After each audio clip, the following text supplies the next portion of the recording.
Has anybody ever heard of the Flexner Report? This is back to kind of History 101, the Flexner Report. Back in the 1910, John D. Rockefeller, who owned Standard Oil of New Jersey, he hired a doctor named Abraham Flexner. And his job was to go around to all of the medical schools and assess them and see if they were approved. They were doing approved treatments, right? Well, Rockefeller also owned chemical companies, drug companies, oil company. He owned all of it. He wanted monopolies on all these things, and he wanted to boost sales. By the way, Rockefeller's Standard Oil of New Jersey acquired a controlling interest in IG Farben, drug company, chemical company in Germany, which was basically the parent company of IG Auschwitz, where the Auschwitz prison camp was. And that company used slave labor to produce their products before they killed them. And so that's the chain that you get below Rockefeller. They supported the persecution of the Jews in Germany. You would think that after IG Farben and IG Auschwitz used slave labor of the Jews in World War II, that they would have been blackballed in the United States. Think again. Anybody ever heard of Bayer Corporation around here? Right? It's here. Bayer Corporation in 1956 hired Fritz Termeer, who was chairman of the board, who became chairman of the board at Bayer. He was convicted in the Nuremberg trials, and he worked for IG Auschwitz, and he became their chairman of the board at Bayer. And the fruit doesn't fall far from the tree. How many of you have heard of Factor 8? Factor 8, one person. Factor 8 was a drug that was put out by Bayer in the late 80s. It was for hemophiliacs. Now, shortly after they mass-produced this and had thousands and thousands of doses of Factor 8, they learned that it was contaminated with the AIDS virus. So they didn't sell it to the United States citizens, thank God, but they sold it to France, Germany, and Japan. France, Spain, and Japan, I'm sorry. And 20,000 plus people were infected with AIDS. And they knew, the internal documents had been released from Bayer, and they knew it was contaminated, and they sold it anyway, because they didn't want to have to eat the money.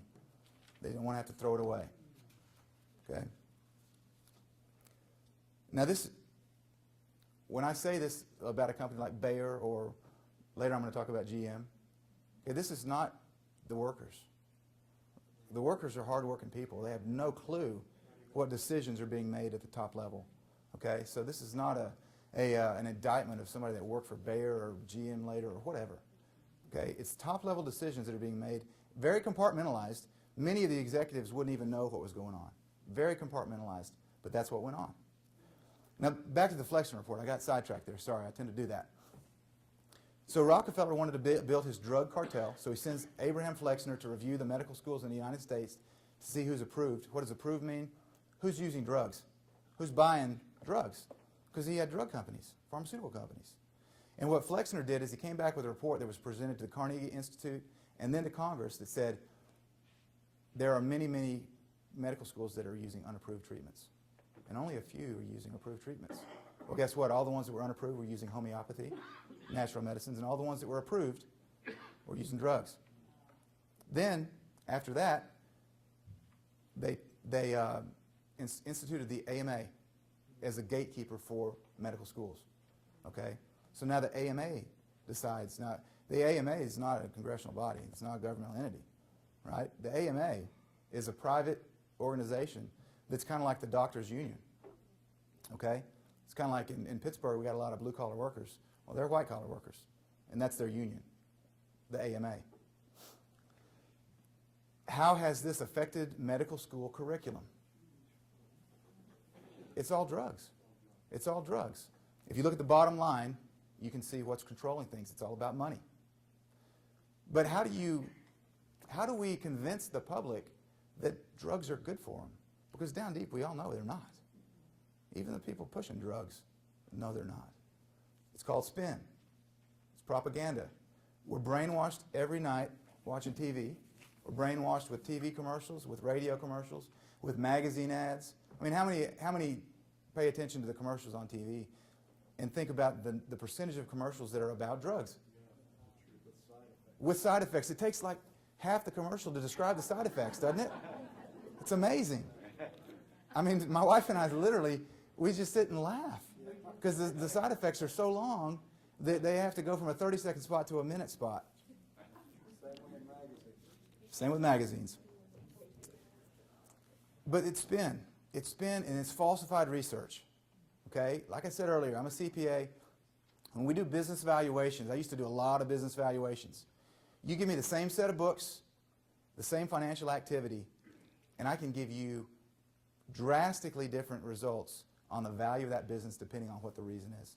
For example, if I'm valuing a company and they want to value it for estate purposes so that it gets through their estate without tax, whoa, down through the floor, it's going to be very, very low. I can get that number way low. If I'm valuing it for somebody who wants to sell, same numbers, can be drastically different results. Okay?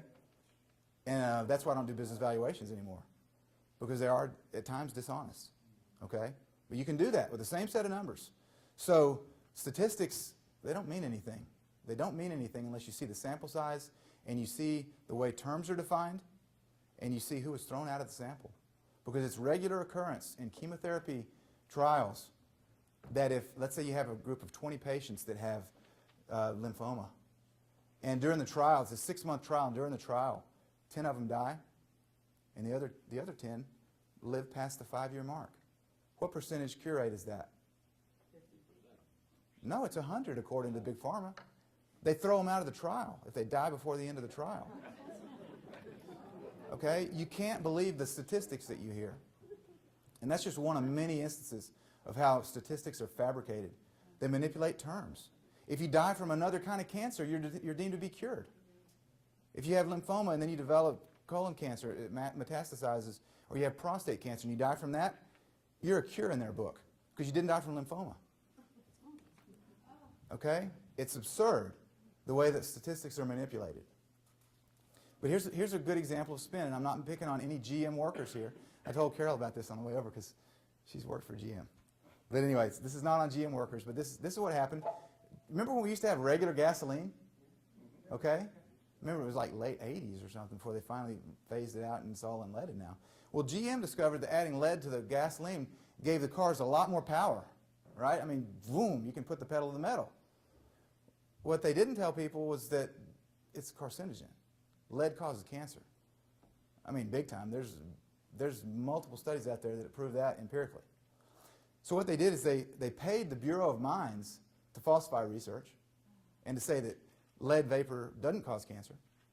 And one of the members of the board of GM at that time was Charles Kettering. Anybody ever heard of Charles Kettering? Sloan Kettering Cancer Institute in New York City. So then he got his hospital that he founded to falsify more research and to oppose any anti-lead research for 60 years. Until finally, everybody woke up and said, hey, this is causing cancer.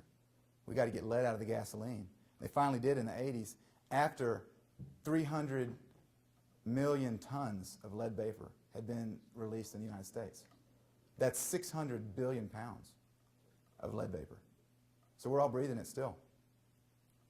I mean, is it any wonder that cancer is on the rise?